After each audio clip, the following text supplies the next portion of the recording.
ಬೆಳಗಾವಿಯ ಸುವರ್ಣಸೌಧದಲ್ಲಿ ಅಧಿವೇಶನ ಪ್ರಾರಂಭ ಆಗುತ್ತೆ ಅಂದ್ರೆ ಆ ಭಾಗದ ಜನರ ಕನಸು ನೂರಾರು ಏನೋ ವಿಚಾರಗಳು ಚರ್ಚೆ ಆಗುತ್ತೆ ಅಂತ. ಆದ್ರೆ ಈ ಬಾರಿ ಸದನದಲ್ಲಿ ಮೀಸಲಾತಿಯ ವಿಚಾರ ಚರ್ಚೆ ಆಯಿತು, ಅದಕ್ಕೆ ಸಂಬಂಧಪಟ್ಟಂತೆ ಗಲಾಟೆ ಗದ್ದಲಗಳಾಯಿತು. ಇವತ್ತು ವಕ್ಫ್ ವಿಚಾರ ಸದನದಲ್ಲಿ ಸದ್ದು ಮಾಡೋಕೆ ಬಾಕಿ ಇದೆ. ಚರ್ಚೆಗಾಗಿ ನಿಲುವಳಿ ಮಂಡಿಸಿದ್ದಾರೆ ವಿಪಕ್ಷದವರು. ರೈತರಿಗೆ ನೋಟಿಸ್ ಜಾರಿ ಮಾಡಿದ್ದ ವಕ್ಫ್ ಬೋರ್ಡ್. ಇವತ್ತು ಚರ್ಚೆ ಆಗುತ್ತೆ ವಕ್ಫ್ ವಿಚಾರ. ಹೇಗೆ ರೈತರಿಗೆ ನೋಟಿಸ್ ಇಶ್ಯೂ ಮಾಡಿದ್ರಿ, ಜೊತೆಗೆ ಅವರ ಜಮೀನಲ್ಲಿ ವಕ್ಫ್ ಹೆಸರು ಹೇಗೆ ಬಂತು ಅಪಹನಿಯಲ್ಲಿ, ಇದನ್ನ ಇವತ್ತು ವಿಪಕ್ಷಗಳು ಅಸ್ತ್ರ ಮಾಡಿಕೊಳ್ಳಲಿದೆ. ವಕ್ಫ್ ವಿಚಾರ ಬಗ್ಗೆ ಈಗಾಗಲೇ ನಿಲುವಳಿ ಸೂಚನೆಯನ್ನು ಕೊಟ್ಟಿದ್ದೀರಿ. ಅದು ಈಗಾಗಲೇ 69 ಅಡಿಯಲ್ಲಿ ಚರ್ಚೆಗೂ ಕೂಡ ಬಂದಿದೆ. ನೆನ್ನೆನೂ ಕೂಡ ಸನ್ಮಾನ್ಯ ಸ್ಪೀಕರ್ ಜೊತೆ ಮಾತಾಡಿದ್ದೀನಿ. ಇವತ್ತು ಕ್ವಶನ್ ಅವರ್ ಆದ ತಕ್ಷಣ ನಮಗೆ ಅವಕಾಶ ಕೊಡ್ತಾ ಇದ್ದಾರೆ. ವಕ್ಫ್ ಬೋರ್ಡಿನ ಅವಾಂತರಗಳು, ರಾಜ್ಯದಲ್ಲಿ ರೈತರ ಜಮೀನನ್ನು ಲೂಟಿ ಮಾಡ್ತಾ ಇರೋದು, ಮಠ ಮಂದಿರಗಳ ಜಮೀನನ್ನು ಲೂಟಿ ಮಾಡ್ತಾ ಇರೋದು, ಎಲ್ಲರ ವಿರುದ್ಧವಾದ ಇವತ್ತು 11 ಗಂಟೆಗೆ ನಾನು ಅದರ ಬಗ್ಗೆ ಮಾತಾಡ್ತೀನಿ. ಅದೆಲ್ಲ ಅವರು ಚರ್ಚೆ ಮಾಡಲಿ, ಏನೇನು ಉತ್ತರ ಕೊಡ್ತಾರೋ ಅದಕ್ಕೆ ಉತ್ತರ ಕೊಡೋಕ್ಕೆ ನಾವು ಸಿದ್ಧ ಇದ್ದೀರಿ.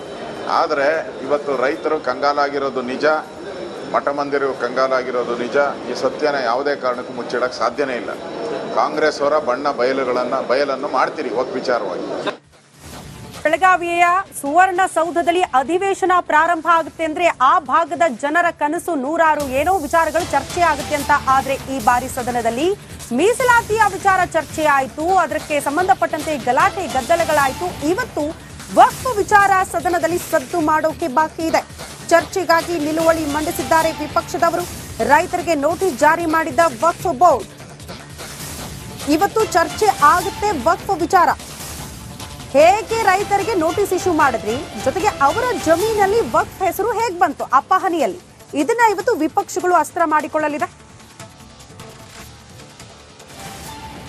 ವಕ್ಫ್ ವಿಚಾರ ಬಗ್ಗೆ ಈಗಾಗಲೇ ನಿಲುವಳಿ ಸೂಚನೆಯನ್ನು ಕೊಟ್ಟಿದ್ದೀರಿ.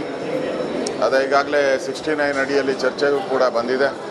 ನೆನ್ನೆನೂ ಕೂಡ ಸನ್ಮಾನ್ಯ ಸ್ಪೀಕರ್ ಜೊತೆ ಮಾತಾಡಿದ್ದೀನಿ. ಇವತ್ತು ಕ್ವಶನ್ ಅವರ್ ಆದ ತಕ್ಷಣ ನಮಗೆ ಅವಕಾಶ ಕೊಡ್ತಾ ಇದ್ದಾರೆ.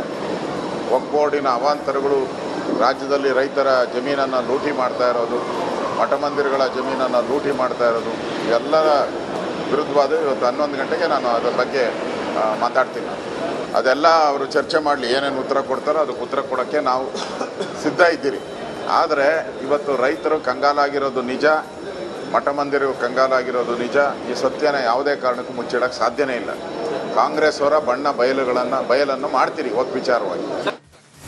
ಬೆಳಗಾವಿಯ ಸುವರ್ಣಸೌಧದಲ್ಲಿ ಅಧಿವೇಶನ ಪ್ರಾರಂಭ ಆಗುತ್ತೆ ಅಂದ್ರೆ ಆ ಭಾಗದ ಜನರ ಕನಸು ನೂರಾರು ಏನೋ ವಿಚಾರಗಳು ಚರ್ಚೆ ಆಗುತ್ತೆ ಅಂತ. ಆದ್ರೆ ಈ ಬಾರಿ ಸದನದಲ್ಲಿ ಮೀಸಲಾತಿಯ ವಿಚಾರ ಚರ್ಚೆ ಆಯಿತು, ಅದಕ್ಕೆ ಸಂಬಂಧಪಟ್ಟಂತೆ ಗಲಾಟೆ ಗದ್ದಲಗಳಾಯಿತು. ಇವತ್ತು ವಕ್ಫ್ ವಿಚಾರ ಸದನದಲ್ಲಿ ಸದ್ದು ಮಾಡೋಕೆ ಬಾಕಿ ಇದೆ. ಚರ್ಚೆಗಾಗಿ ನಿಲುವಳಿ ಮಂಡಿಸಿದ್ದಾರೆ ವಿಪಕ್ಷದವರು. ರೈತರಿಗೆ ನೋಟಿಸ್ ಜಾರಿ ಮಾಡಿದ್ದ ವಕ್ಫ್ ಬೋರ್ಡ್. ಇವತ್ತು ಚರ್ಚೆ ಆಗುತ್ತೆ ವಕ್ಫ್ ವಿಚಾರ. ಹೇಗೆ ರೈತರಿಗೆ ನೋಟಿಸ್ ಇಶ್ಯೂ ಮಾಡಿದ್ರಿ, ಜೊತೆಗೆ ಅವರ ಜಮೀನಲ್ಲಿ ವಕ್ಫ್ ಹೆಸರು ಹೇಗೆ ಬಂತು ಅಪಹನಿಯಲ್ಲಿ, ಇದನ್ನ ಇವತ್ತು ವಿಪಕ್ಷಗಳು ಅಸ್ತ್ರ ಮಾಡಿಕೊಳ್ಳಲಿದೆ. ವಕ್ಫ್ ವಿಚಾರ ಬಗ್ಗೆ ಈಗಾಗಲೇ ನಿಲುವಳಿ ಸೂಚನೆಯನ್ನು ಕೊಟ್ಟಿದ್ದೀರಿ. ಅದು ಈಗಾಗಲೇ 69 ಅಡಿಯಲ್ಲಿ ಚರ್ಚೆಗೂ ಕೂಡ ಬಂದಿದೆ. ನೆನ್ನೆನೂ ಕೂಡ ಸನ್ಮಾನ್ಯ ಸ್ಪೀಕರ್ ಜೊತೆ ಮಾತಾಡಿದ್ದೀನಿ. ಇವತ್ತು ಕ್ವಶನ್ ಅವರ್ ಆದ ತಕ್ಷಣ ನಮಗೆ ಅವಕಾಶ ಕೊಡ್ತಾ ಇದ್ದಾರೆ. ವಕ್ಫ್ ಬೋರ್ಡಿನ ಅವಾಂತರಗಳು, ರಾಜ್ಯದಲ್ಲಿ ರೈತರ ಜಮೀನನ್ನು ಲೂಟಿ ಮಾಡ್ತಾ ಇರೋದು, ಮಠ ಮಂದಿರಗಳ ಜಮೀನನ್ನು ಲೂಟಿ ಮಾಡ್ತಾ ಇರೋದು, ಎಲ್ಲರ ವಿರುದ್ಧವಾದ ಇವತ್ತು 11 ಗಂಟೆಗೆ ನಾನು ಅದರ ಬಗ್ಗೆ ಮಾತಾಡ್ತೀನಿ. ಅದೆಲ್ಲ ಅವರು ಚರ್ಚೆ ಮಾಡಲಿ, ಏನೇನು ಉತ್ತರ ಕೊಡ್ತಾರೋ ಅದಕ್ಕೆ ಉತ್ತರ ಕೊಡೋಕ್ಕೆ ನಾವು ಸಿದ್ಧ ಇದ್ದೀರಿ. ಆದರೆ ಇವತ್ತು ರೈತರು ಕಂಗಾಲಾಗಿರೋದು ನಿಜ, ಮಠ ಮಂದಿರವು ಕಂಗಾಲಾಗಿರೋದು ನಿಜ. ಈ ಸತ್ಯನ ಯಾವುದೇ ಕಾರಣಕ್ಕೂ ಮುಚ್ಚಿಡೋಕ್ಕೆ ಸಾಧ್ಯನೇ ಇಲ್ಲ. ಕಾಂಗ್ರೆಸ್ ಅವರ ಬಯಲನ್ನು ಮಾಡ್ತೀರಿ ವಕ್ಫ್ ವಿಚಾರವಾಗಿ. ಬೆಳಗಾವಿಯ ಸುವರ್ಣಸೌಧದಲ್ಲಿ ಅಧಿವೇಶನ ಪ್ರಾರಂಭ ಆಗುತ್ತೆ ಅಂದ್ರೆ ಆ ಭಾಗದ ಜನರ ಕನಸು ನೂರಾರು ಏನೋ ವಿಚಾರಗಳು ಚರ್ಚೆ ಆಗುತ್ತೆ ಅಂತ. ಆದ್ರೆ ಈ ಬಾರಿ ಸದನದಲ್ಲಿ ಮೀಸಲಾತಿಯ ವಿಚಾರ ಚರ್ಚೆ ಆಯಿತು, ಅದಕ್ಕೆ ಸಂಬಂಧಪಟ್ಟಂತೆ ಗಲಾಟೆ ಗದ್ದಲಗಳಾಯಿತು. ಇವತ್ತು ವಕ್ಫ್ ವಿಚಾರ ಸದನದಲ್ಲಿ ಸದ್ದು ಮಾಡೋಕೆ ಬಾಕಿ ಇದೆ. ಚರ್ಚೆಗಾಗಿ ನಿಲುವಳಿ ಮಂಡಿಸಿದ್ದಾರೆ ವಿಪಕ್ಷದವರು. ರೈತರಿಗೆ ನೋಟಿಸ್ ಜಾರಿ ಮಾಡಿದ್ದ ವಕ್ಫ್ ಬೋರ್ಡ್. ಇವತ್ತು ಚರ್ಚೆ ಆಗುತ್ತೆ ವಕ್ಫ್ ವಿಚಾರ. ಹೇಗೆ ರೈತರಿಗೆ ನೋಟಿಸ್ ಇಶ್ಯೂ ಮಾಡಿದ್ರಿ, ಜೊತೆಗೆ ಅವರ ಜಮೀನಲ್ಲಿ ವಕ್ಫ್ ಹೆಸರು ಹೇಗ್ ಬಂತು ಅಪಹನಿಯಲ್ಲಿ, ಇದನ್ನ ಇವತ್ತು ವಿಪಕ್ಷಗಳು ಅಸ್ತ್ರ ಮಾಡಿಕೊಳ್ಳಲಿದೆ. ವಕ್ಫ್ ವಿಚಾರ ಬಗ್ಗೆ ಈಗಾಗಲೇ ನಿಲುವಳಿ ಸೂಚನೆಯನ್ನು ಕೊಟ್ಟಿದ್ದೀರಿ. ಅದೇ ಈಗಾಗಲೇ 69 ಅಡಿಯಲ್ಲಿ ಚರ್ಚೆಗೂ ಕೂಡ ಬಂದಿದೆ. ನಿನ್ನೆನೂ ಕೂಡ ಸನ್ಮಾನ್ಯ ಸ್ಪೀಕರ್ ಜೊತೆ ಮಾತಾಡಿದ್ದೀನಿ. ಇವತ್ತು ಕ್ವಶನ್ ಅವರ್ ಆದ ತಕ್ಷಣ ನಮಗೆ ಅವಕಾಶ ಕೊಡ್ತಾ ಇದ್ದಾರೆ.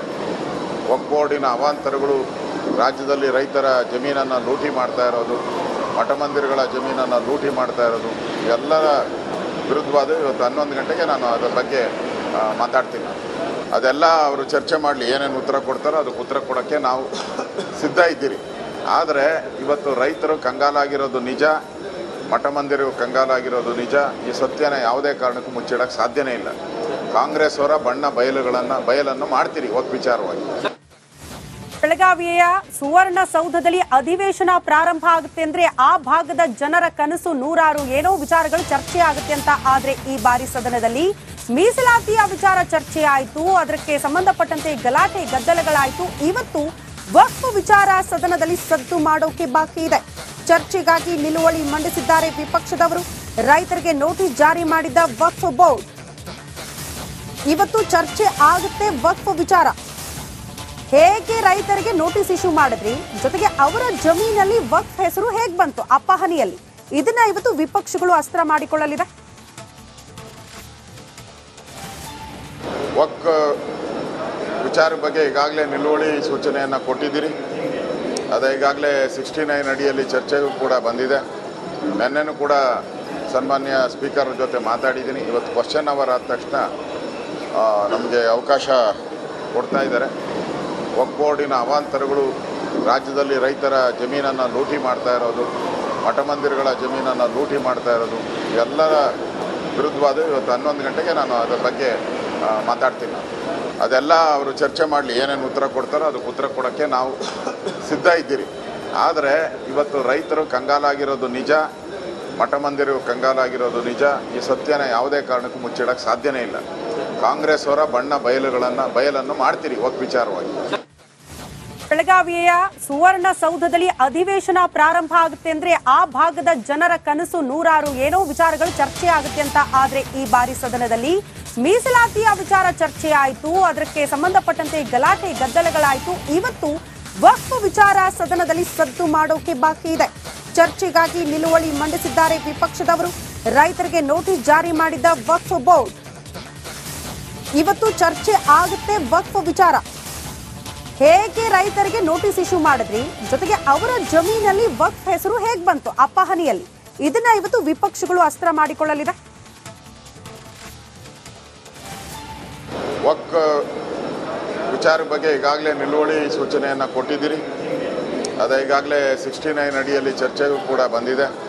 ನಿನ್ನೆನೂ ಕೂಡ ಸನ್ಮಾನ್ಯ ಸ್ಪೀಕರ್ ಜೊತೆ ಮಾತಾಡಿದ್ದೀನಿ. ಇವತ್ತು ಕ್ವಶನ್ ಅವರ್ ಆದ ತಕ್ಷಣ ನಮಗೆ ಅವಕಾಶ ಕೊಡ್ತಾ ಇದ್ದಾರೆ. ವಕ್ಫ್ ಬೋರ್ಡಿನ ಅವಾಂತರಗಳು ರಾಜ್ಯದಲ್ಲಿ ರೈತರ ಜಮೀನನ್ನು ಲೂಟಿ ಮಾಡ್ತಾ ಇರೋದು, ಮಠ ಮಂದಿರಗಳ ಜಮೀನನ್ನು ಲೂಟಿ ಮಾಡ್ತಾ ಇರೋದು, ಎಲ್ಲರ ವಿರುದ್ಧವಾದ ಇವತ್ತು 11 ಗಂಟೆಗೆ ನಾನು ಅದರ ಬಗ್ಗೆ ಮಾತಾಡ್ತೀನಿ. ಅದೆಲ್ಲ ಅವರು ಚರ್ಚೆ ಮಾಡಲಿ, ಏನೇನು ಉತ್ತರ ಕೊಡ್ತಾರೋ ಅದಕ್ಕೆ ಉತ್ತರ ಕೊಡೋಕ್ಕೆ ನಾವು ಸಿದ್ಧ ಇದ್ದೀರಿ.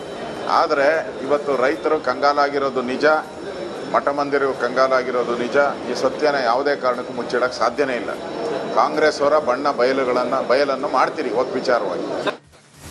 ಬೆಳಗಾವಿಯ ಸುವರ್ಣಸೌಧದಲ್ಲಿ ಅಧಿವೇಶನ ಪ್ರಾರಂಭ ಆಗುತ್ತೆ ಅಂದ್ರೆ ಆ ಭಾಗದ ಜನರ ಕನಸು ನೂರಾರು, ಏನೋ ವಿಚಾರಗಳು ಚರ್ಚೆ ಆಗುತ್ತೆ ಅಂತ. ಆದ್ರೆ ಈ ಬಾರಿ ಸದನದಲ್ಲಿ ಮೀಸಲಾತಿಯ ವಿಚಾರ ಚರ್ಚೆ ಆಯಿತು, ಅದಕ್ಕೆ ಸಂಬಂಧಪಟ್ಟಂತೆ ಗಲಾಟೆ ಗದ್ದಲಗಳಾಯಿತು. ಇವತ್ತು ವಕ್ಫ್ ವಿಚಾರ ಸದನದಲ್ಲಿ ಸದ್ದು ಮಾಡೋಕೆ ಬಾಕಿ ಇದೆ. ಚರ್ಚೆಗಾಗಿ ನಿಲುವಳಿ ಮಂಡಿಸಿದ್ದಾರೆ ವಿಪಕ್ಷದವರು. ರೈತರಿಗೆ ನೋಟಿಸ್ ಜಾರಿ ಮಾಡಿದ್ದ ವಕ್ಫ್ ಬೋರ್ಡ್. ಇವತ್ತು ಚರ್ಚೆ ಆಗುತ್ತೆ ವಕ್ಫ್ ವಿಚಾರ. ಹೇಗೆ ರೈತರಿಗೆ ನೋಟಿಸ್ ಇಶ್ಯೂ ಮಾಡಿದ್ರಿ, ಜೊತೆಗೆ ಅವರ ಜಮೀನಲ್ಲಿ ವಕ್ಫ್ ಹೆಸರು ಹೇಗ್ ಬಂತು ಅಪಹನಿಯಲ್ಲಿ, ಇದನ್ನ ಇವತ್ತು ವಿಪಕ್ಷಗಳು ಅಸ್ತ್ರ ಮಾಡಿಕೊಳ್ಳಲಿದೆ. ವಕ್ಫ್ ವಿಚಾರ ಬಗ್ಗೆ ಈಗಾಗಲೇ ನಿಲುವಳಿ ಸೂಚನೆಯನ್ನು ಕೊಟ್ಟಿದ್ದೀರಿ. ಅದೇ ಈಗಾಗಲೇ 69 ಅಡಿಯಲ್ಲಿ ಚರ್ಚೆಗೂ ಕೂಡ ಬಂದಿದೆ. ನಿನ್ನೆನೂ ಕೂಡ ಸನ್ಮಾನ್ಯ ಸ್ಪೀಕರ್ ಜೊತೆ ಮಾತಾಡಿದ್ದೀನಿ. ಇವತ್ತು ಕ್ವಶನ್ ಅವರ್ ಆದ ತಕ್ಷಣ ನಮಗೆ ಅವಕಾಶ ಕೊಡ್ತಾ ಇದ್ದಾರೆ. ವಕ್ಫ್ ಬೋರ್ಡಿನ ಅವಾಂತರಗಳು, ರಾಜ್ಯದಲ್ಲಿ ರೈತರ ಜಮೀನನ್ನು ಲೂಟಿ ಮಾಡ್ತಾ ಇರೋದು, ಮಠ ಮಂದಿರಗಳ ಜಮೀನನ್ನು ಲೂಟಿ ಮಾಡ್ತಾ ಇರೋದು, ಎಲ್ಲರ ವಿರುದ್ಧವಾದ ಇವತ್ತು 11 ಗಂಟೆಗೆ ನಾನು ಅದರ ಬಗ್ಗೆ ಮಾತಾಡ್ತೀನಿ. ಅದೆಲ್ಲ ಅವರು ಚರ್ಚೆ ಮಾಡಲಿ, ಏನೇನು ಉತ್ತರ ಕೊಡ್ತಾರೋ ಅದಕ್ಕೆ ಉತ್ತರ ಕೊಡೋಕ್ಕೆ ನಾವು ಸಿದ್ಧ ಇದ್ದೀರಿ. ಆದರೆ ಇವತ್ತು ರೈತರು ಕಂಗಾಲಾಗಿರೋದು ನಿಜ, ಮಠ ಮಂದಿರ ಕಂಗಾಲಾಗಿರೋದು ನಿಜ. ಈ ಸತ್ಯನ ಯಾವುದೇ ಕಾರಣಕ್ಕೂ ಮುಚ್ಚಿಡೋಕ್ಕೆ ಸಾಧ್ಯನೇ ಇಲ್ಲ. ಕಾಂಗ್ರೆಸ್ ಅವರ ಬಯಲನ್ನು ಮಾಡ್ತೀರಿ ವಕ್ಫ್ ವಿಚಾರವಾಗಿ. ಬೆಳಗಾವಿಯ ಸುವರ್ಣಸೌಧದಲ್ಲಿ ಅಧಿವೇಶನ ಪ್ರಾರಂಭ ಆಗುತ್ತೆ ಅಂದ್ರೆ ಆ ಭಾಗದ ಜನರ ಕನಸು ನೂರಾರು, ಏನೋ ವಿಚಾರಗಳು ಚರ್ಚೆ ಆಗುತ್ತೆ ಅಂತ. ಆದ್ರೆ ಈ ಬಾರಿ ಸದನದಲ್ಲಿ ಮೀಸಲಾತಿಯ ವಿಚಾರ ಚರ್ಚೆ ಆಯಿತು, ಅದಕ್ಕೆ ಸಂಬಂಧಪಟ್ಟಂತೆ ಗಲಾಟೆ ಗದ್ದಲಗಳಾಯಿತು. ಇವತ್ತು ವಕ್ಫ್ ವಿಚಾರ ಸದನದಲ್ಲಿ ಸದ್ದು ಮಾಡೋಕೆ ಬಾಕಿ ಇದೆ. ಚರ್ಚೆಗಾಗಿ ನಿಲುವಳಿ ಮಂಡಿಸಿದ್ದಾರೆ ವಿಪಕ್ಷದವರು. ರೈತರಿಗೆ ನೋಟಿಸ್ ಜಾರಿ ಮಾಡಿದ್ದ ವಕ್ಫ್ ಬೋರ್ಡ್. ಇವತ್ತು ಚರ್ಚೆ ಆಗುತ್ತೆ ವಕ್ಫ್ ವಿಚಾರ. ಹೇಗೆ ರೈತರಿಗೆ ನೋಟಿಸ್ ಇಶ್ಯೂ ಮಾಡಿದ್ರಿ, ಜೊತೆಗೆ ಅವರ ಜಮೀನಲ್ಲಿ ವಕ್ಫ್ ಹೆಸರು ಹೇಗೆ ಬಂತು ಅಪಹನಿಯಲ್ಲಿ, ಇದನ್ನ ಇವತ್ತು ವಿಪಕ್ಷಗಳು ಅಸ್ತ್ರ ಮಾಡಿಕೊಳ್ಳಲಿದೆ. ವಕ್ಫ್ ವಿಚಾರ ಬಗ್ಗೆ ಈಗಾಗಲೇ ನಿಲುವಳಿ ಸೂಚನೆಯನ್ನು ಕೊಟ್ಟಿದ್ದೀರಿ. ಅದು ಈಗಾಗಲೇ 69 ಅಡಿಯಲ್ಲಿ ಚರ್ಚೆಗೂ ಕೂಡ ಬಂದಿದೆ. ನೆನ್ನೆನೂ ಕೂಡ ಸನ್ಮಾನ್ಯ ಸ್ಪೀಕರ್ ಜೊತೆ ಮಾತಾಡಿದ್ದೀನಿ. ಇವತ್ತು